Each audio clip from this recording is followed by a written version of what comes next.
बाड़ी करता हूँ तो मेरे से बहुत सारे जीव मर जाते हैं, तो क्या हम पापी हैं? ना। देखो, जैसे हम रास्ते से जा रहे हैं और हमारे गाड़ी के नीचे बरसात में सड़क में कितने मेंढक होते हैं, तो कितने मेंढक हमारी गाड़ी के नीचे दब के मर जाते हैं। वो पाप नहीं है, क्योंकि हमने किसी के ऊपर जानबूझकर गाड़ी नहीं चढ़ाई, हमने किसी को मारा नहीं है। वो तो हम जा रहे हैं, खुद वो आ रहे हैं नीचे, तो जिसके हमने यदि मन से आपको मारा, हमारा मन है कि हम आपको मारें, तब तो हमें पाप लगेगा, क्योंकि हमारा मन इन्वॉल्व हो रहा है।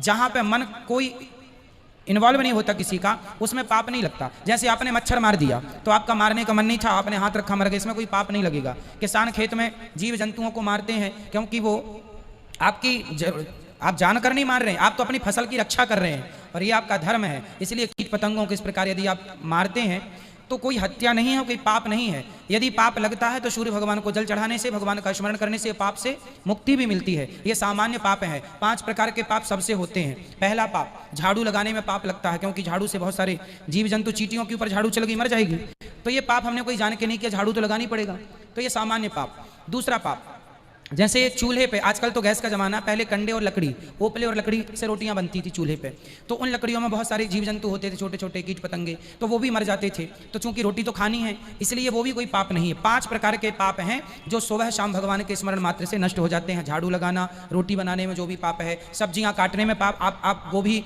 बरबटी, भिंडी इत्यादि काटते हैं तो चाकू से काट रहे हैं, इल्ली कट गई, इल्ली होती है ना अंदर, तो वो कट गई। साग सब्जियों में इल्ली विल्ली होती, इल्ली जानते हैं आप लोग? ये जानती हो? रिश्तेदार है क्या? इल्ली विल्ली कट जाती है, मर जाती है, वो कोई पाप भाई अब खानी पड़ेगा, सब्जी भाजी तो खानी पड़ेगा, तो वो तीसरा ये पाप है ना।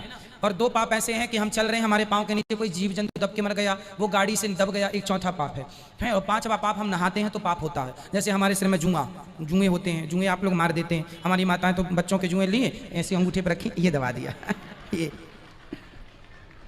ये पहले होते थे खटमल, तो आदमी खटमल मारता रहता था। तो ये 5वां पाप, ये तो ये सामान्य पाप हैं। इन पापों को करने से कोई पाप नहीं लगता। सूर्य भगवान को जल और भगवान का, क्योंकि सामान्य, इनके बिना जिंदगी का निर्वहन नहीं है।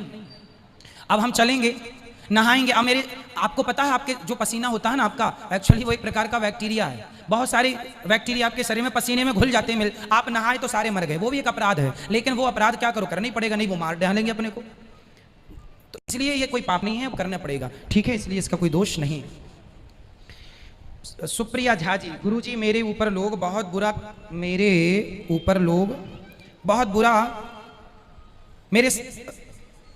गुरुजी मेरे साथ लोग बहुत बुरा व्यवहार करते हैं, पर हम कुछ भी नहीं करते, भगवान के ऊपर छोड़ देते हैं। देखो, जब आप पर कोई आरोप प्रत्यारोप लगाए तो अपनी सफाई देनी चाहिए। आप सही हैं तो बताओ कि भाई आप गलत हैं, अपनी सफाई में बात रखो, है ना। और फिर भी कोई कहे तो कहने दो, पर आप चुप ना रहो, आपको भी बोलना चाहिए, अपने पक्ष की बात रखनी चाहिए, अपना पक्ष तो रखना ही चाहिए कि आप गलत नहीं है, सही है।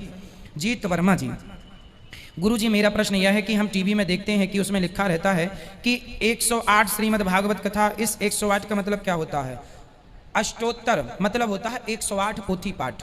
108 पोथी पाठ होती हैं, जिसमें ज़्यादा कम भी हो जाए, उसका नाम है अष्टोत्तर 108। अब कोई ज़्यादा हो जाए, कोई 240 हो गए, 350 हो गए, कम भी